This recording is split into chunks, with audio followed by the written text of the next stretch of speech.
Assalamualaikum warahmatullahi wabarakatuh.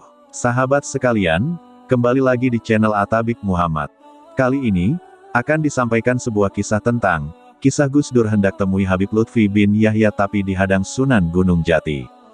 Kisah Gus Dur hendak menemui Habib Lutfi bin Yahya tapi sempat dihadang Sunan Gunung Jati. Sunan Gunung Jati adalah anggota Wali Songo yang menyebarkan Islam di wilayah Jawa bagian barat, atau sekarang Cirebon. Saat dalam sebuah perjalanan memutuskan kembali lagi ke Cirebon karena dipanggil Sunan Gunung Jati. Namun sebelum lanjut, dukung channel ini dengan cara klik tombol like dan subscribe, serta aktifkan tanda loncengnya, agar sahabat semua tidak ketinggalan dengan video yang kami sajikan selanjutnya. Gus Dur saat itu berkunjung ke Cirebon dan hendak pulang ke Jawa, namun di tengah perjalanan memutuskan kembali lagi ke Cirebon karena dipanggil Sunan Gunung Jati. Wali yang bernama Syekh Syarif Hidayatullah itu meminta Gus Dur untuk mampir. Akhirnya Gus Dur kembali lagi ke Cirebon. Suatu hari mantan Sekjen PBNU Arifin Junaidi mendampingi Gus Dur ke Cirebon untuk bertemu dengan Kiai Haji Fuad Hashim, pengasuh pondok pesantren Buntet.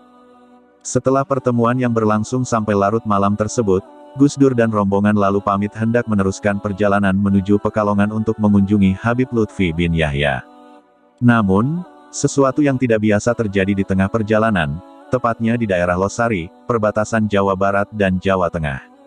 Saat itu sekitar pukul 1 malam. Gus Dur meminta sopirnya untuk kembali lagi menuju Cirebon. Tepatnya menuju ke makam Sunan Gunung Jati yang berada di Kompleks Astana Gunung Sembung Cirebon.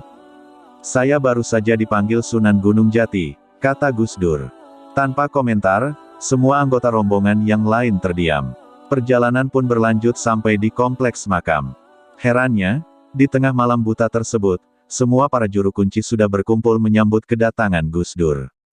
Mereka memakai seragam kebesarannya yang biasa dipakai ketika menerima tamu istimewa.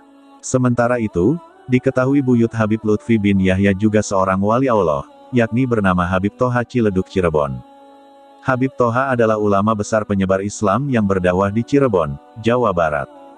Habib Toha diungkapkan dalam sebuah kisah bertemu dengan Sunan Gunung Jati dalam sebuah majelis bersama wali Allah lainnya. Habib Lutfi bin Yahya menceritakan kisah pertemuan Habib Toha Ciledug dengan Sunan Gunung Jati. Dalam kisah tersebut, Habib Lutfi bin Yahya juga menceritakan makom kewalian Habib Toha. Demikian cerita orang dekat tentang kemampuan gaib Gus Dur. Semoga kita dapat mengambil hikmah dan menambah ketakwaan kita kepada Allah Subhanahu wa Ta'ala. Wassalamualaikum warahmatullahi wabarakatuh.